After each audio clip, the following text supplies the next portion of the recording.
Comedian Kathy Griffin has been suspended from Twitter for impersonating Elon Musk and not clearly marking the impersonation as a parody. She reportedly changed her name and profile picture to Musk's and then encouraged followers to vote for Democratic candidates in tomorrow's midterm elections. Musk said that going forward, any Twitter handle engaging impersonation without clearly specifying that it is a parody account will be permanently suspended. He also noted that previously Twitter would issue a warning before suspension, but now that they are rolling out widespread verification, there will be no warning. This will be clearly identified as a condition for signing up to Twitter Blue. So where are you on this, Robbie? Is this a total violation of free speech, or should parody be marked as such? Well, I mean, look, I get that you should clearly mark, if you want to have a policy where you clearly mark satire as satire, parody as parody, fine, so people don't get confused about who people are. That is not a crazy rule at all to me.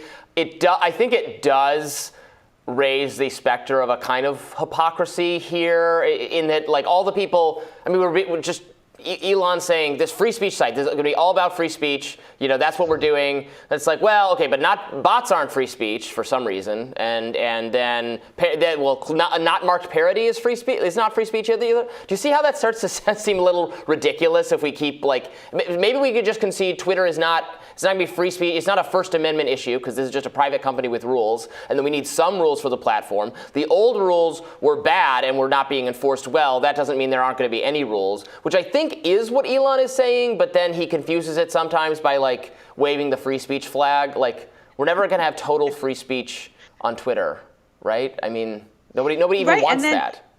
And to make things even worse, last week he tweeted, there's been a wild exodus of advertisers from the platform due to activist pressure. And then he said, threat to free speech or something like that, and I was thinking to myself, 3 days earlier, he had given AOC a hard time for saying it's a free speech issue to demand that somebody pay $8 a month to get a certain special status on an app that you freely sign up to use, that you would be able to use without that special status anyway. Right. That's not a free speech issue. But then 3 days advertisers later, leaving is not free. Right. Exactly. Everyone has the right. In fact, you have a First Amendment right to associate or disassociate with who you please. Like, people are starting to get really confused. Free speech is an amorphous concept. If we mean the First Amendment right to free speech, the First Amendment is only a bulwark against government censorship. It only prohibits, thank goodness it does in very strong language, prohibits the government from violating your speech rights. That's not Twitter. Now, I think it's fine to liken what Twitter does to a kind of censorship. In some cases, we've discussed many times on the show, we've discussed social media moderation calls that are really bad, that have happened to me, that have happened to other people. Yeah, it's been bad. I think it is akin to a kind of censorship, even if it's not illegal, and it's fine to call it out. But we need to we can't only we need to call those things out just for being bad because we don't agree with them, or they should enforce their own policy. That it's not, the language of free speech is not always going to get you there because it's just a company with its own rules. So we're getting a little confused if we lean too hard into the free speech framing, which I think Elon must know in some way, in some sense. But meanwhile, as you mentioned, Musk's feud with Representative AOC has been reignited. On Saturday, he took to Twitter and said, hot take, not everything AOC says is 100% accurate.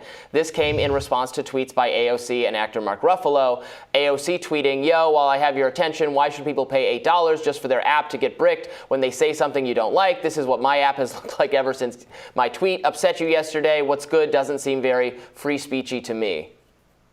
Ruffalo then replied to this saying, Elon, please, for the love of decency, get off Twitter, hand the keys over to someone who does this as an actual job, and get on with running Tesla and SpaceX. You are destroying your credibility. It's not a good look. Mark Ruffalo is famously wrong about everything, right? You know when he's entered the chat that, whatever he's... Yeah. But here's my problem Great actor, with this conversation. Terrible opinions. Right. Is I feel like both the left and the right are missing the point. The left is acting like if you give conservatives fair shakes on this app, that's the equivalent of turning it into Gab. And the right is acting like if you say to people, if you tweet the N-word, we're going to suspend you because we want to make money on this app, we want to advertise on it, and we want Black people to feel like human beings here. The right is acting like if you say that's the equivalent of what's been going on up until now, where every conservative gets shadow banned. It's not. The real problem is that Musk is in danger of turning Twitter into WeChat. I mean, that is the danger. This is not a person who cares about free speech at all. We know that from his dealings with the Chinese Communist Party. We know that he has given them over all the data in the Teslas. We know that he's totally willing to play game with their censorship and surveillance regime. That is the threat. This guy uses free speech, throws it around to make himself seem like a maverick here in the U.S., to make himself the darling of the right, when the truth is that, in China, he has we just look at what he's doing there. You know that this is all just a game for him, which, look, he's having a great time, and now he's got this huge debt. He's got to find a way to make money on this. He's flirting with AOC. She's flirting back. It's awesome. Everybody's having a good time. It's really fun to watch.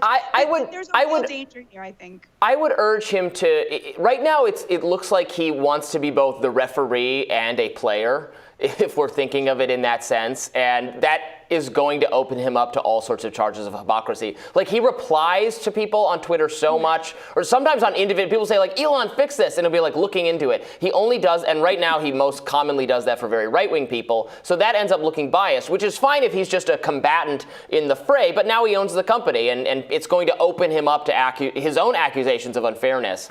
I think it has been funny to see, like, progressives, liberal Democrats, et cetera, discover shadow banning for the first time. Like, AOC, what she's talking about here, she is claiming that. She is implying that because she was having that feud with Elon, he did something there was some kind of malfeasance with her account, which I don't think is the case. He said he's not really changed anything of that. So that's probably just some kind of glitch that happened to her. I had a glitch last week, probably for no reason.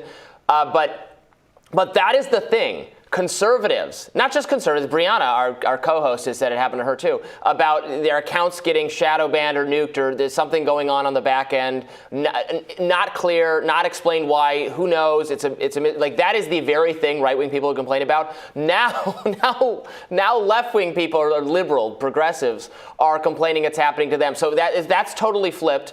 And then also on the other side, I see some right-wing people going like, well, yes, this is but Kathy Griffin technically did violate the rules, so it's totally fine to take her down. Like, really, we're gonna. I mean, Donald Trump also technically violated the rules. That did, like people. In the past, there have been violations of the rules, and you've said, well, but it's censorship to do this. Like, everyone just really wants to, I think, root for their own team in a very debilitating for our society sort of way, and a sad way for me. But 100%. Let's just have rules that are evenly enforced, that kind of default to if not an ethos of openness and discussion and debate, while realizing that in order to make this a place that people want to talk and discuss, that is attractive to advertisers, because at the end of the day, Twitter wants to make money, there are going to be some rules to remove really obnoxious, loathsome content.